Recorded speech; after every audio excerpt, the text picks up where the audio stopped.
Good afternoon. I am on my way to provide some food to the cat. The cat that hasn't gotten any name yet, but I like to say the cat, so probably we'll stick with that.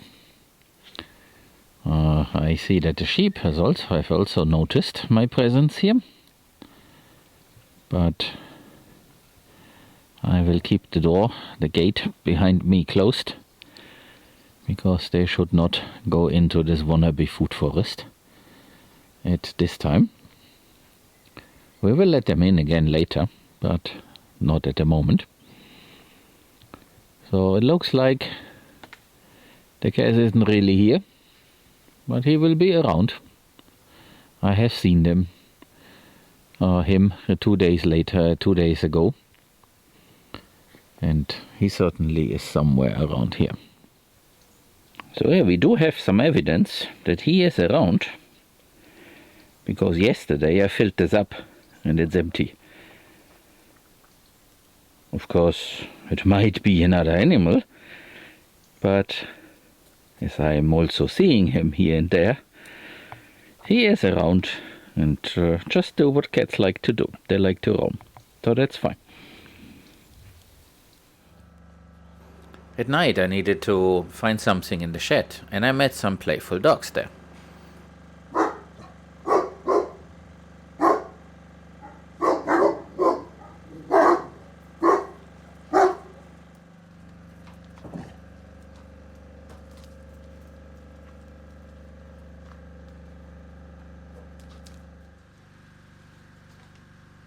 Na, Franz?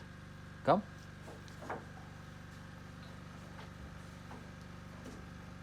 Komm.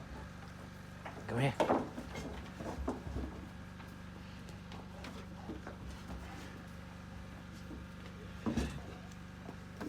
Du ganz da oben. Genau.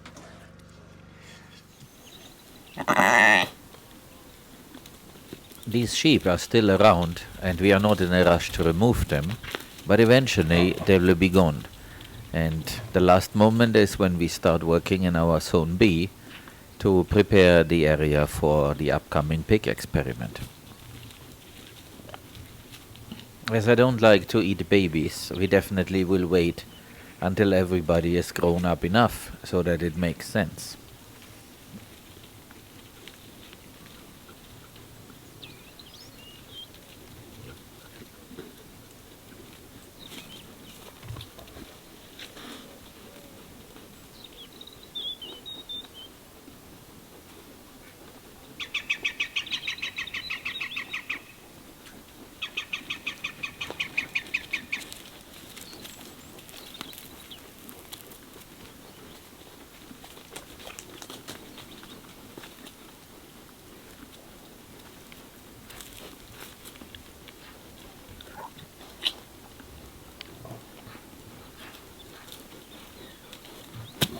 A little bit similar as to horses, a sheep stomping their feet means that something isn't right. It's an expression of I don't like this.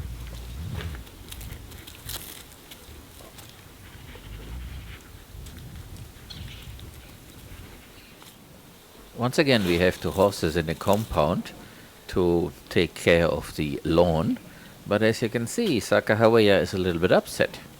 She wants to know where there is more food, and so she goes searching and pushes everybody around.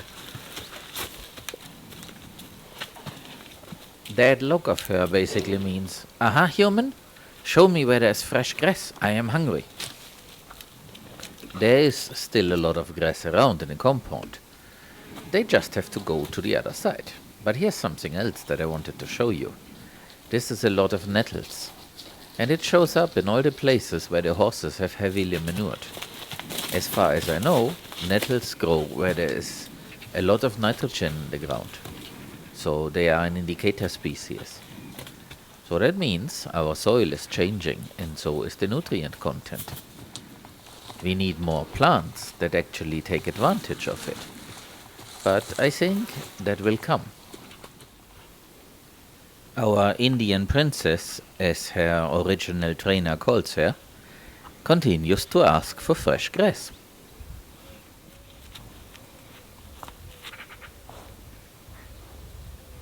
See, human, that is what I'm talking about. Show me where there is more. Animals usually look you straight into the face when they want something from you. And that is what she's doing.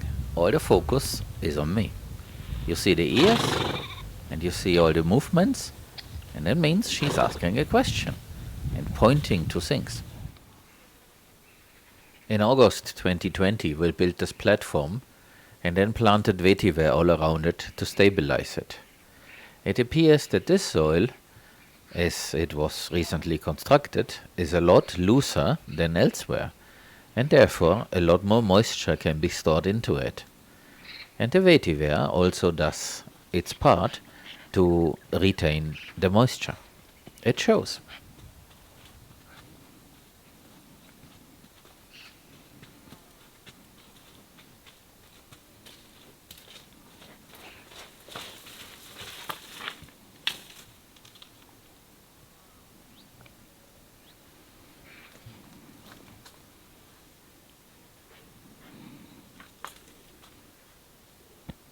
Sakahawea is really a curious one. She figures out where there might be food, and she understands humans know where food is. That is why she came up here.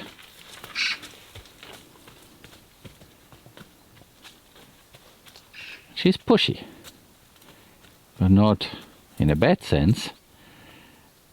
It's just she wants food. That's important for survival.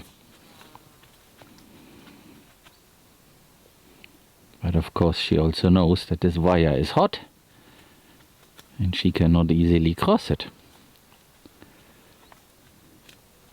But still, she checks it out, and maybe this time there is an opening.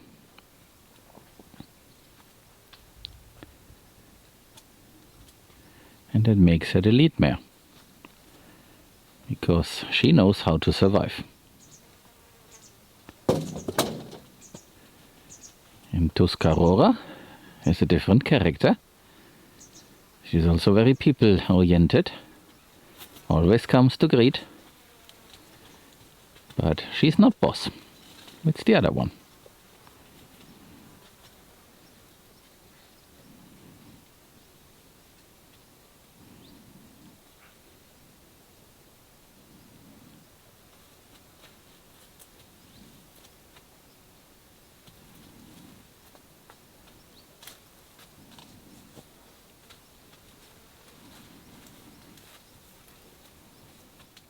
This is the upper part of paddock B1, where we have the now dormant Paulovnia trees. The horses have been in here to graze. It is 24 days since they left, and as you can see, the forage has come up nicely. This paddock is classified as being good, so 28 days between grazing session seems to be good, and in some instances there are plants that have grown very, very well, and maybe in a week or so we can bring the horses in here again. And here to the left, that is the lower part. I will now go over there. This is 54 days since the last grazing session.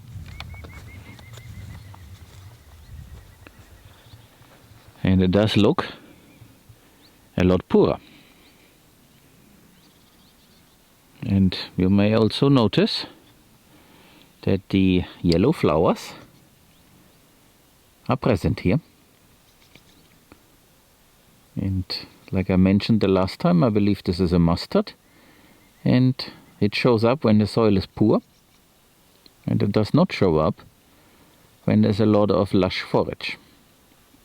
So it's nature's repair crew. There's water, but water without nutrients is no good. So we need to bring in the animals again to improve this area.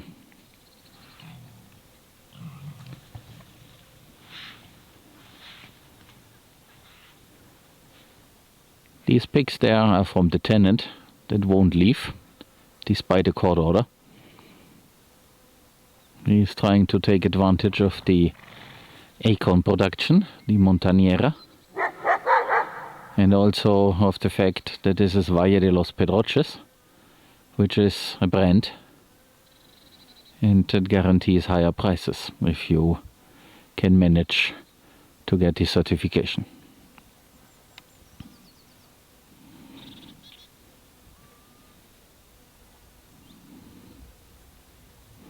So, but then I was talking about this lower part of B1 here. So we just bring in the animals again, and it's going probably to be the horses. And we might do this in a few days, and then we let them graze the upper part. There's still quite a bit of horse manure visible since the last time.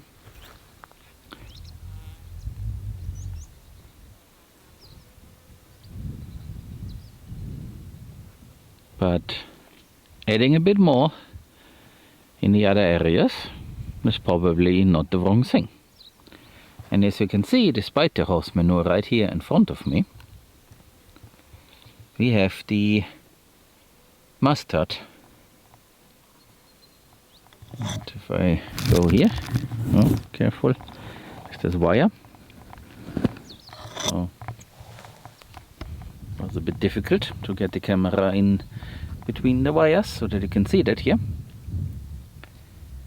So there's the mustard in between the other plant, but this area needs to improve. It's a difficult operation, so let me show what I just did. I moved it between the bend and the wire. Therefore you had this very strange image. But it's part of the show, so now you know why. So this area has been dry and plantless over summer, despite the fact that we have this seasonal creek in between. And I think that this is due to lack of nutrients, and therefore I think we should let the horses manure here again and basically add another layer. Their manure is still visible all over the place, and that includes this part here. But it will decompose and therefore then feed the soil. And now it's something new. The whole flock of sheep gets used to my presence. Every time they show up and are not afraid and don't run away. So that's a nice thing. Over time, animals lose the fear when they learn that nothing will happen. Of course, it's a big mistake. It's a big mistake on their part, because they don't know what we are capable of. But so is life.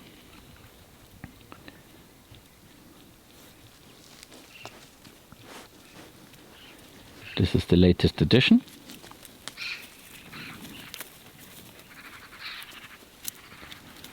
And this one there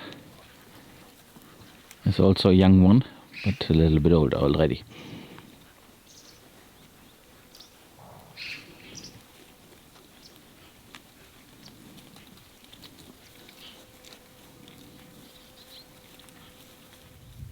As it is a sunny and quiet day, I can show you a little bit another of the items on the very long list.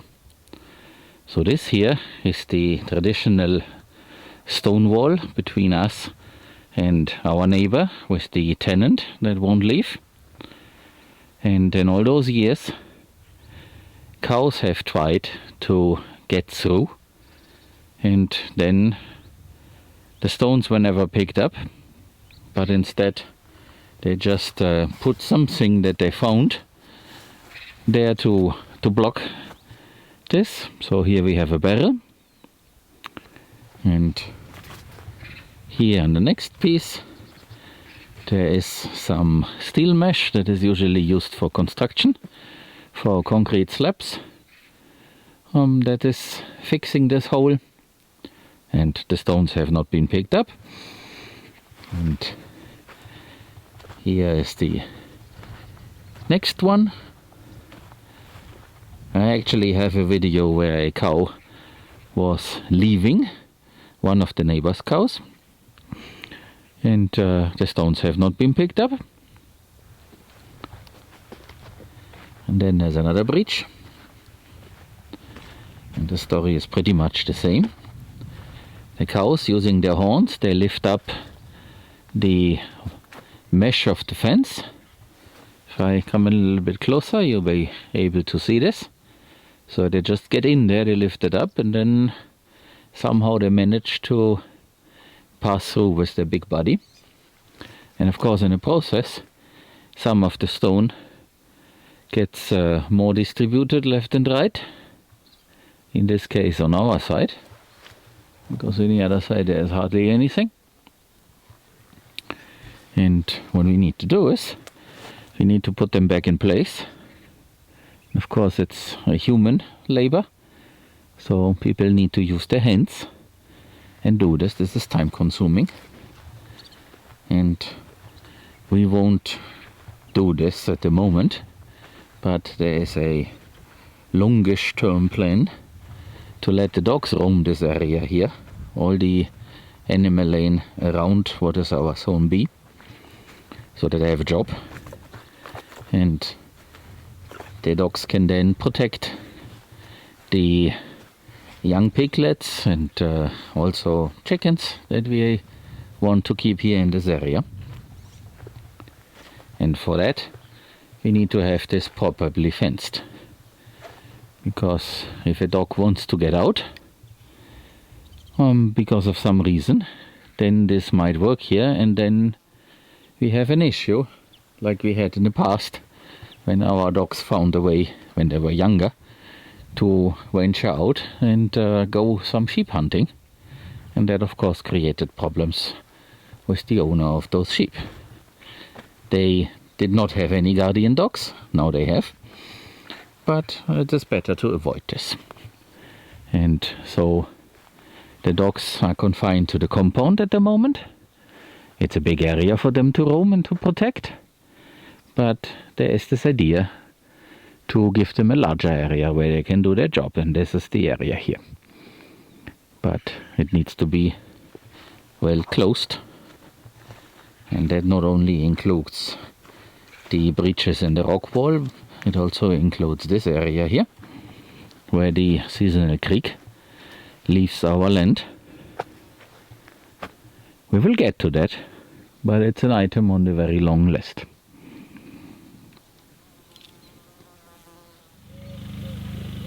These green leaves have not been here before, so something positive is happening.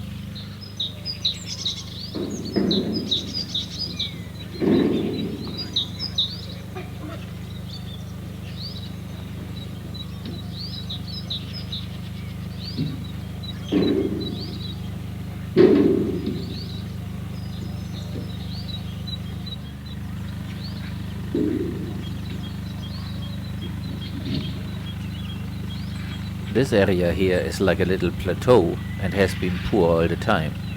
And to make matters worse, the former owner also had some sort of a road going through here. You can still see a little bit the tracks.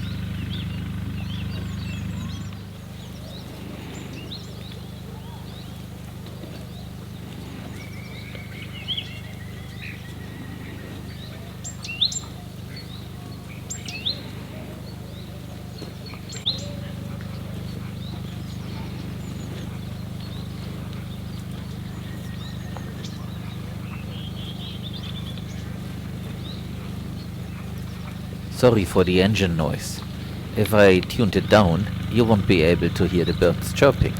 And I believe that is what you want to hear.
Some of the older cows, now coming up at 4 years of age, are a little bit more curious and less afraid.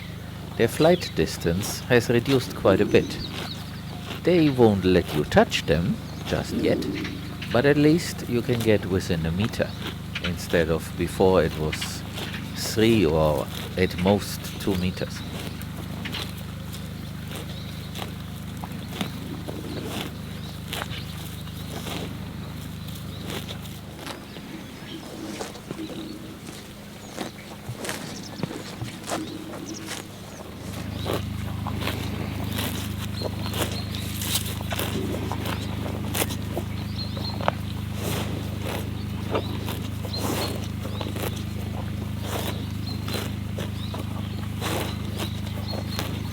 This may not be tall grass, but as you can see, the animals do take advantage of it. So we do have forage, despite the fact that we are in the middle of winter and it's pretty cold.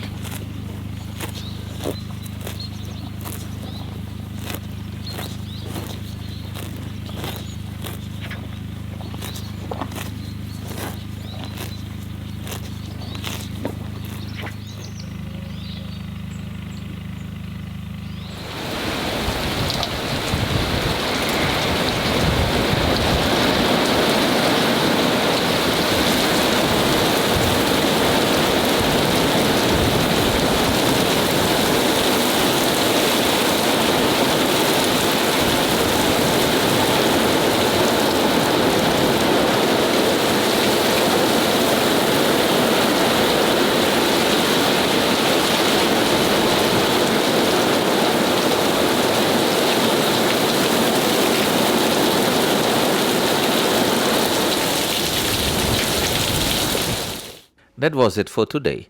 As I edit this video at the end of January, the shower I just showed you was the only one since then. Please come back in a few days to see how it continues.